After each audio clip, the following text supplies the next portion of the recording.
ओम शांति। 22/1/2022 की मुरली है। बाबा कहते हैं, मीठे बच्चे, किसी भी प्रकार की हवच मतलब लालच तुम बच्चों को नहीं रखनी है। किसी से भी कुछ मांगना नहीं है, क्योंकि तुम दाता के बच्चे देने वाले हो। क्योंकि हम क्या बनने वाले हैं? देवता, लेवता नहीं। प्रश्न है, तुम गॉडली स्टूडेंट हो, तुम्हारा लक्ष्य क्या है, क्या नहीं है? लक्ष्य क्या है और क्या नहीं है? उत्तर है, तुम्हारा लक्ष्य है बाप द्वारा जो नॉलेज मिल रही है उसे धारण करना है, पास विथ ऑनर बनना है। बाकी यह चाहिए ऐसी इच्छाएं रखना तुम्हारा लक्ष्य नहीं है। तुम किसी भी मनुष्य आत्मा से लेन देन करके हिसाब किताब नहीं बनाओ। बाप की याद में रहे, कर्मातीत बनने का पुरुषार्थ करो। गीत है, बचपन के दिन भुला न देना, आज हंसे कल रुला न देना। ओम शांति। बच्चे जानते हैं यह है रूहानी बाप और बच्चों का संबंध। रूहानी बाप अब बैठे हैं और बच्चे भी बैठे हैं। अब यह तो रूहानी बाप जिसको सब रूहें याद करती है, रूह ही कहती है, ओ परमपिता परमात्मा, जब दुख होता है तो देखो, हम आत्मा ही पुकारती है जब दुख होता है तो। अभी भगवान कहते हैं सिर्फ एक की याद में बैठो।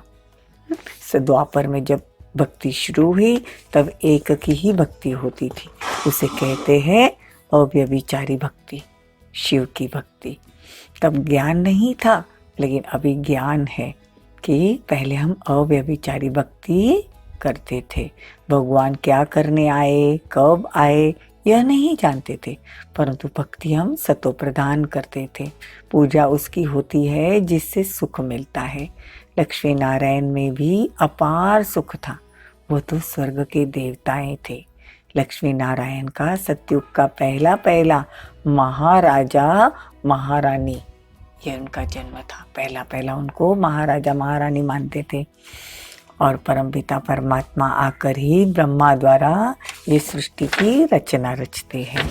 तो अगले जन्म में मम्मा और बाबा ने इतनी पढ़ाई की जो उनको उच्च पद मिला।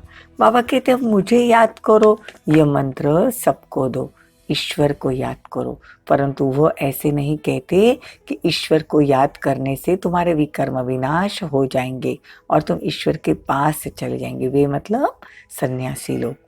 बाप कहते हैं, वो लोग तो ब्रह्म को ही याद करते हैं और ब्रह्म में लीन हो जाते।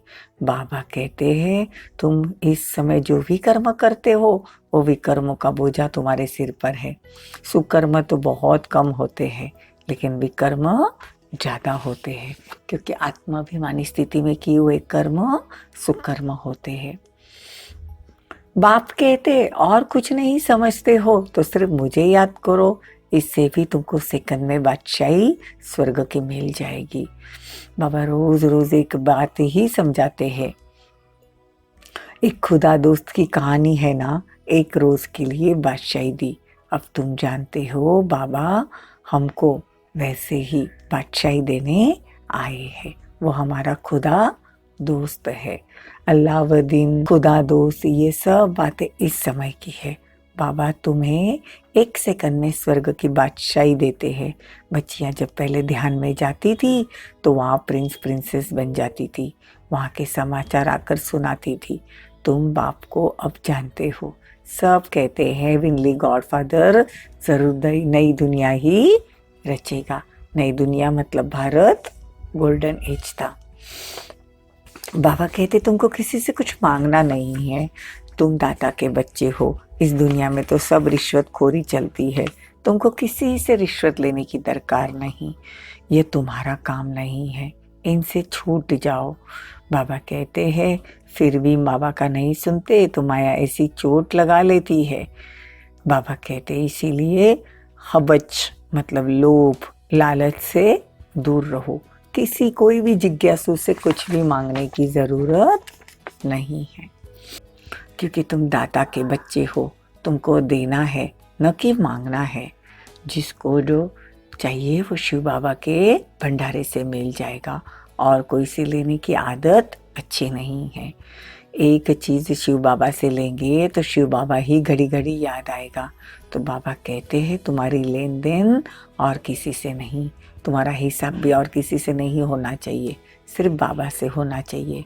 और ये ब्रह्मा तो बीच में दलाल है, देने वाला। तुमको मेरे से कनेक्शन रखना है थ्रू ब्रह्मा। कोई भी चीज़ औरों से लेंगे तो उसकी याद आएगी। बाबा कहते अव्यभिचारी बन जाओ। शिव बाबा के भंडारे से तुम चीज़ ले लो और किसी से मांगो नहीं, नहीं तो देने वाले को भी नुकसान पड़ता है, क्योंकि उससे शिव बाबा की भंडारी में नहीं जाता है। देना चाहिए शिव बाबा की भंडारी में। मनुष्य से लेन देन का कनेक्शन तो बहुत समय रखा, अब तुम्हारा कनेक्शन डायरेक्ट शिव बाबा से है।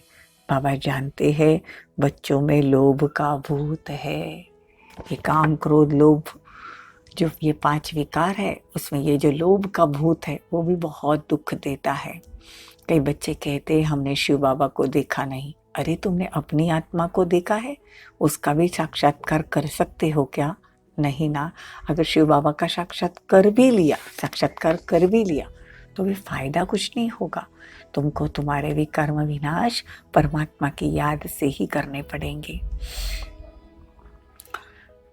बाबा कहते तुमको अगर सर्विस जाकर करनी है तो मेरे भगत के पास जाओ। मेरे भगत कहाँ मिलेंगे?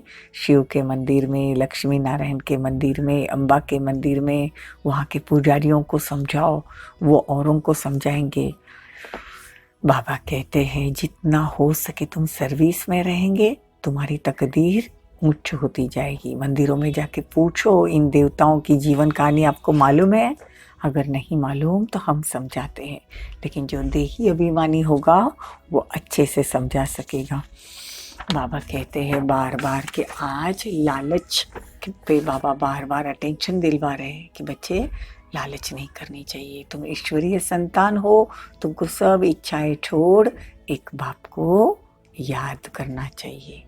अच्छा, मीठी मीठी सी खिलदे बच्चों प्रति माता पिता बाप दादा का याद प्यार और गुड मॉर्निंग। रूहानी बाप की रूहानी बच्चों को नमस्ते। हम रूहानी बच्चों की रूहानी माता पिता बाप दादा को याद प्यार, गुड मॉर्निंग, नमस्ते, थैंक यू, बहुत बहुत शुक्रिया। धारणा के लिए मुख्य सार, लौकिक सब इच्छाएं छोड़ ईश्वरीय कुल की वृद्धि करने में मददगार बनना है। कोई भी डिसर्विस का काम नहीं करना है। लेन देन का कनेक्शन एक बाप से रखना है, किसी देहधारी से नहीं। वरदान, चारों ओर की हलचल के समय अव्यक्त स्थिति व अशरीरी बनने का अभ्यास द्वारा विजयी भव।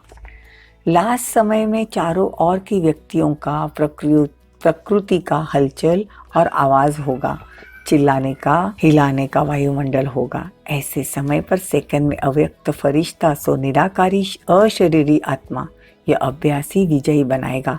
इसीलिए बहुत समय का अभ्यास हो कि मालिक बन, जब चाहे मुख द्वारा साज बजाए, चाहे कानों द्वारा सुने, अगर नहीं चाहे तो सेकंड में स्टॉप। यही अभ्यास सिमरनी अर्थात विजय माला में ले जाएगा। स्लोगन, पुरुषार्थ को तीव्र करना है तो अलबेलेपन को लूज स्क्रू को टाइट करो। अलबेलेपन के लूज स्क्रू को टाइट करो। लवलीन स्थिति का अनुभव करना है तो आदि काल अमृत वेले अपने दिल में परमात्मा प्यार को संपूर्ण रूप से धारण कर लो। अगर दिल में परमात्मा प्यार, परमात्मा शक्तियाँ, परमात्मा ज्ञान फुल होगा तो कभी और किसी भी तरफ लगाव व स्नेह जा नहीं सकता। ओम शांति।